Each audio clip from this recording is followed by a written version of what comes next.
Hey guys, welcome to the podcast. I'm Amanda, I'm Laura. And I'm Kendra. and today is inspired by my home. It's basically about how tiny signs of neglect, or what we're going to call in this podcast broken windows, can silently erode our sense of control and well being. We're going to first talk about the origins and psychology of this principle, then we'll talk about at home and at clinic scenarios, and then what you might want to do about it if you choose. So, the first part is what the heck is the broken window metaphor? And the core idea is the broken windows theory states that visible signs of disorder and misbehavior in an environment encourages further disorder and misbehavior, ultimately leading to more serious problems.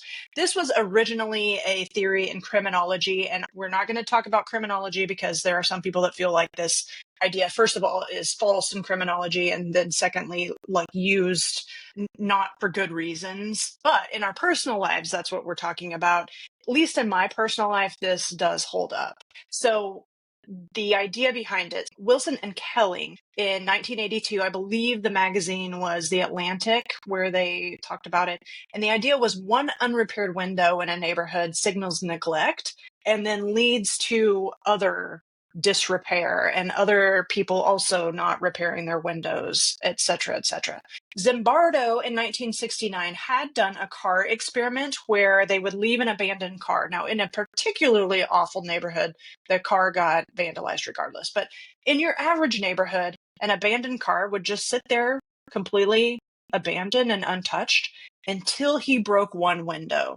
And as soon as he would break one window, then all of a sudden, for whatever reason, the car would get trashed after that. And so it is just an interesting idea of how one little small act of disrepair can lead to bigger problems. And this is an example of what happens on my kitchen counter when I don't separate the mail. It is an example of when I don't have my kids put their shoes away. It's like a moth to the flame for whatever reason. This would be also what my uncle described in the lawn mowing area. He would get so bent out of shape because he's like, one bad lawn means the whole neighborhood has bad lawns. And he was very uptight about keeping the lawn mowed. Yeah. All of a sudden, like the peer pressure isn't there anymore, I guess. I don't know why it is, but we're just discussing this idea and how we can use it in our own life. Whenever we have visible disorder, it functions as a cue. There's a perceived stress. And I don't think I'm as honest with myself as how much it does affect me, but untended mess does heighten perceived stress in some sort of way. And the more mess there is, the less I'm interested in fixing it. Oh, yeah. You know what I mean? So true. Yep. And for me too, I do get stuck in my perfectionism where if it's a big enough task, I don't even want to start it because it's going to take me forever. So that's something that has been really useful for me. Like, I don't have to tackle the whole thing. I just need to do like 5 minutes. But your motivation does drain ignoring these minor issues. And then, to me, it turns into a bigger challenge the second you start letting things go.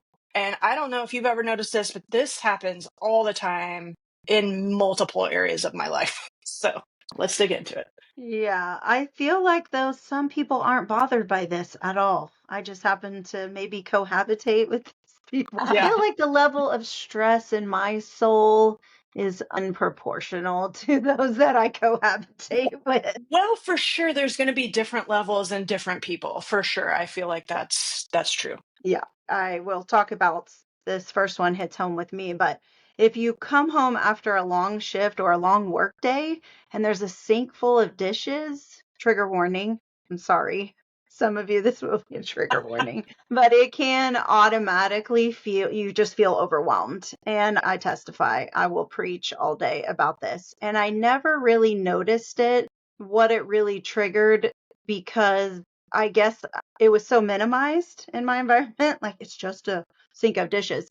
But I think more than anything, it was that it just added to coming home after an overwhelming day to like face more overwhelm. I just didn't have the energy. Yeah. Especially with the monitors beeping all day. Like, I had some serious like sensitivities coming home after a shift like that, where normal things were much bigger because I was already just sensitized. Mm-hmm. Yeah, it's interesting. Looking back, I can see why sometimes I would walk into the dark house, not turn on one single light, just Mm-hmm. sit there in the dark with Yeah. no TV, no radio. I mean, nothing. Just like, okay.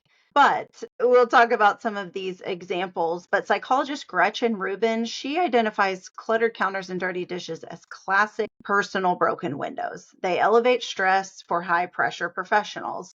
And obviously, these are just examples, but you can think of something that if you were to walk in after a busy day, even, or just a stressful day, or like Amanda said, a sensory overload day, because Lord knows we get interrupted a million times. And I mean, our brains are literally going so many different directions for a prolonged period of time that I feel like system breakdown, system failure, system breakdown, system failure. Like, Alert, alert. day going down. But this could be also an unsorted mail or paper, like Amanda said. Like if you just keep checking the mail and bringing it home and setting it down on the counter, we have a certain place that I like to put mail. Unfortunately, that region is the only place I put mail. My cohabitants don't seem to appreciate the designated mail space, and that's okay. But then it gets on the counter, and then I'm trying to cook dinner, so there, another trigger warning. But what it can sense is just feeling always behind. It's some kind of narrative that you make up in your brain, like I'm behind, it gets that stack gets more elevated and thicker and deeper. And you're just constantly subtly increasing that anxiety. And like Amanda said, if you look at it long enough, at some point, it just becomes overwhelming to where like, I don't even want to tackle this, because the perfectionist in all of us is like, if I start this, I have to finish it, meaning complete to like all done. And that takes a little bit of work and intentionality, but individuals who tackle small tasks immediately, like sorting the mail or just taking a handful of the papers right away, report lower stress levels. Gretchen recommends that if something takes less than a minute to complete, don't write it down or try to remember it for later. Just do it. Just do it now. And I am trying to subtly train my 15-year-old son that he has way too many distractions, that down the line, if I have to ask him 3 times, and that does not help either of our anxieties.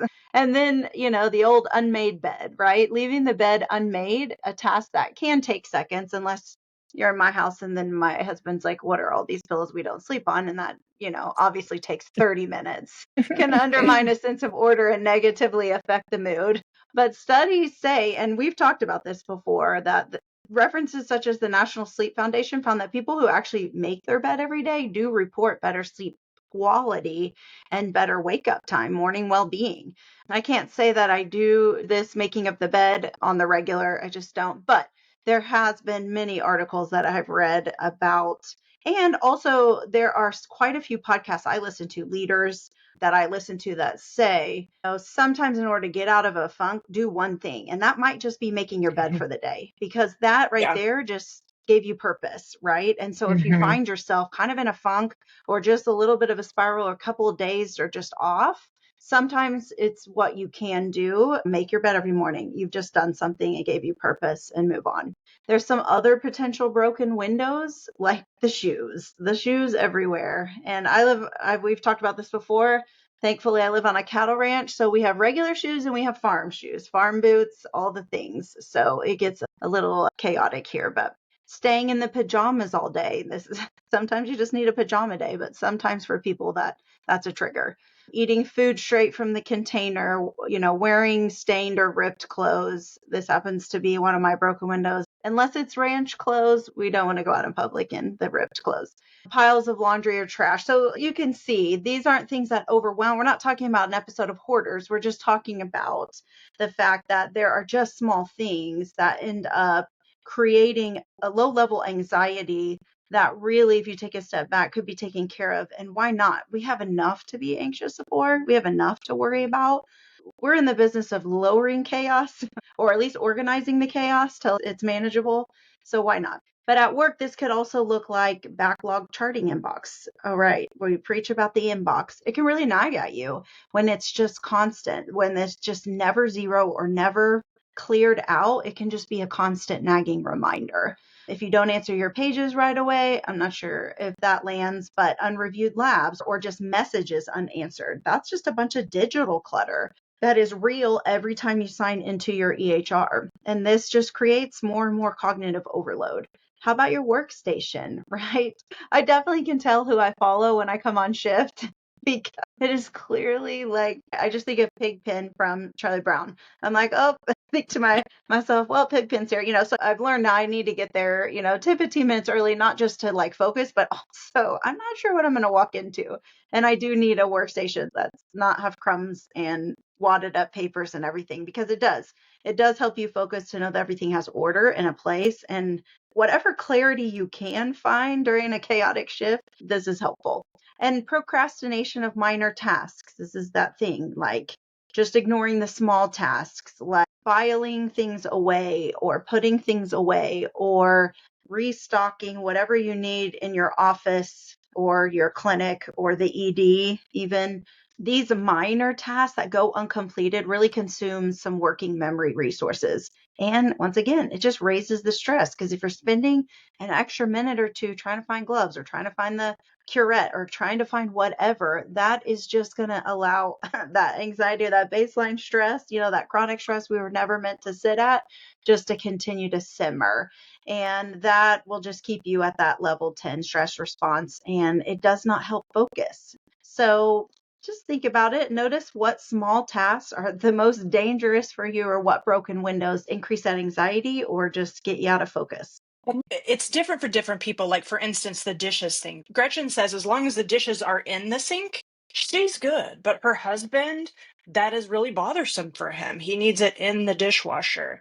But like, none of this is hard and fast rules, but just noticing which things are dangerous for you. They're different for other people, but like those are the ones that you would want to focus on. Yeah, I just want to put my testimonial behind all of these things. I just see such a huge improvement in my mood and my energy level when these things are attended to. And there's a couple of resources that I have found really helpful in helping me develop like a routine. Years and years ago, I've followed the Fly Lady. If you don't know who she is, her name is Marla Silly, and she's this really fabulous lady who lives in Brevard, North Carolina, and she has built a business on helping people who may struggle with taking care of these little broken windows. She helps you develop routines, and her website and resources are awesome. She's got a book. One of the things that helped me was developing a morning routine, and that is always making my bed, always, I call it starting the machines. If, I usually will start the dishwasher the night before, even if it's not full. I run that thing every night. So in the morning, it takes like 4 minutes to empty the dishwasher. And then I have an empty dishwasher to put stuff in during the day so I don't get the pile up in the sink. Start the laundry every morning. I just reboot it and do, move the stuff to the dryer and fold and put away the other stuff. Each one of these things takes just a few minutes to do, and they make such a difference in your peace of mind. So that's a great resource. There's a book it's an old book. I think it was from like the 80s, called Sidetracked Home Executives. And it's a cute little book about these two sisters who were homemakers and who sounded like they had ADHD, but they just got kind of overwhelmed by things, and they created some systems to help them. So the creating a routine or a system that you do that becomes a habit helps. It frees up some of that cognitive bandwidth as well. So you're not trying to have to remember. It's just kind of what you do, just like all the things we are supposed to do to take care of ourselves. We dread it, and then we're so glad. I got a house cleaner how long ago? I've tried house cleaners here and there over the years, and then they would do something that my OCD couldn't take. Like one set the used bathroom rags on my white bed, and I was like, I can't.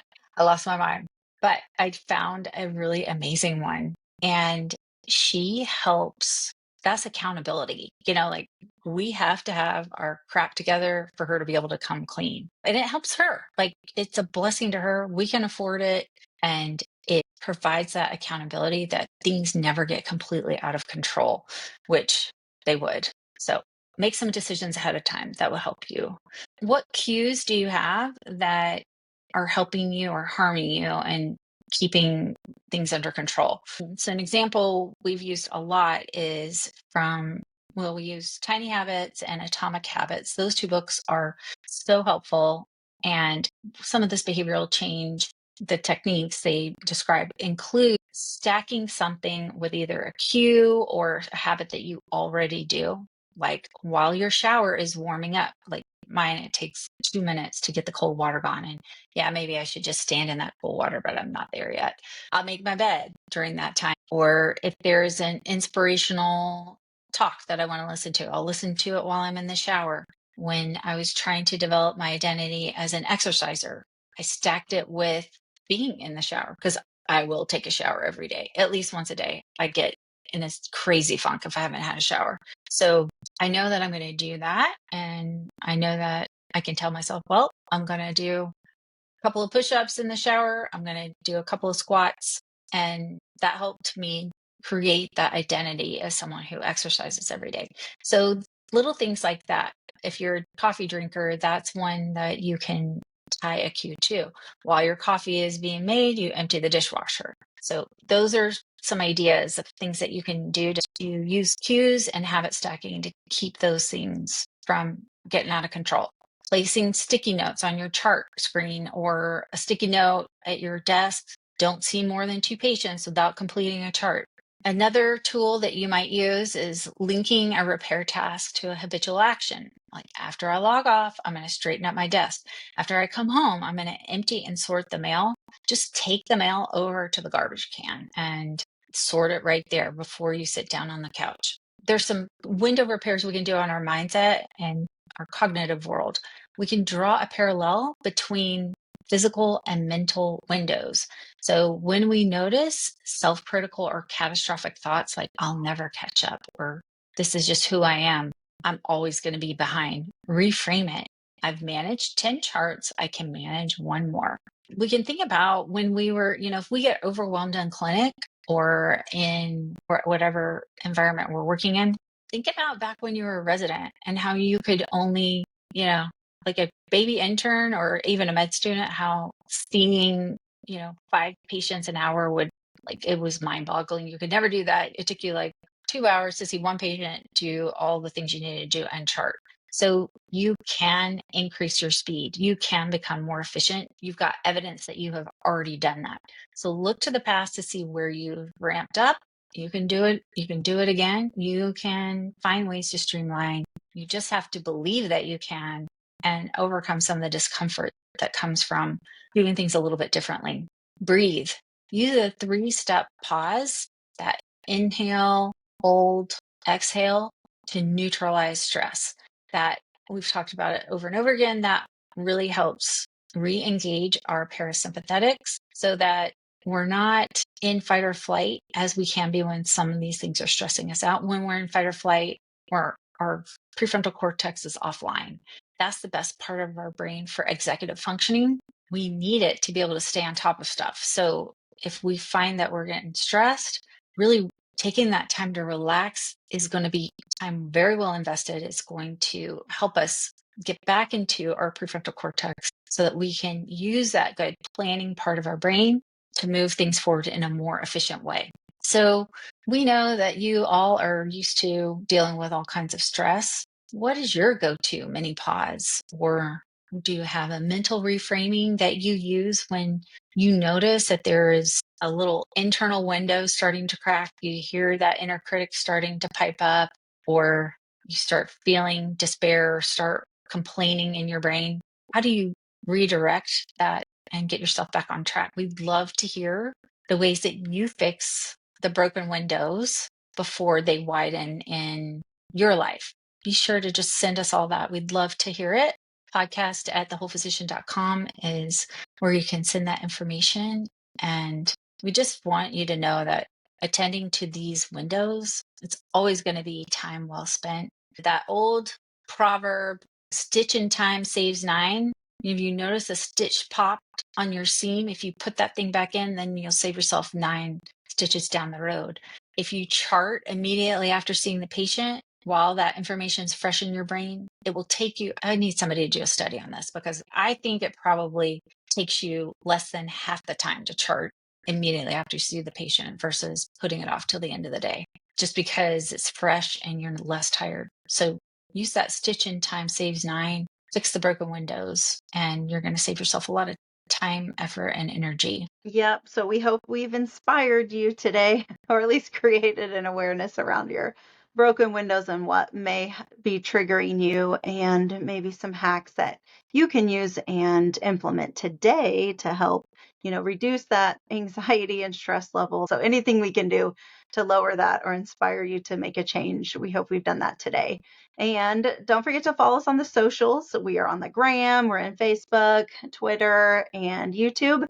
Of course, if you're watching us on YouTube, you know that. So until next time, you are whole, you are a gift to medicine, and the work you do matters. Thank you for joining us for the Drive Time Debrief. If this podcast has helped you, be sure to share it with others. Please subscribe and leave us a 5-star review so other doctors can find us. If you want to know more about what we do or work with us, go to our website at thewholephysician.com and schedule a free 30-minute strategy session. We'd love to help you create the life you dreamed of before things went awry. It's absolutely possible.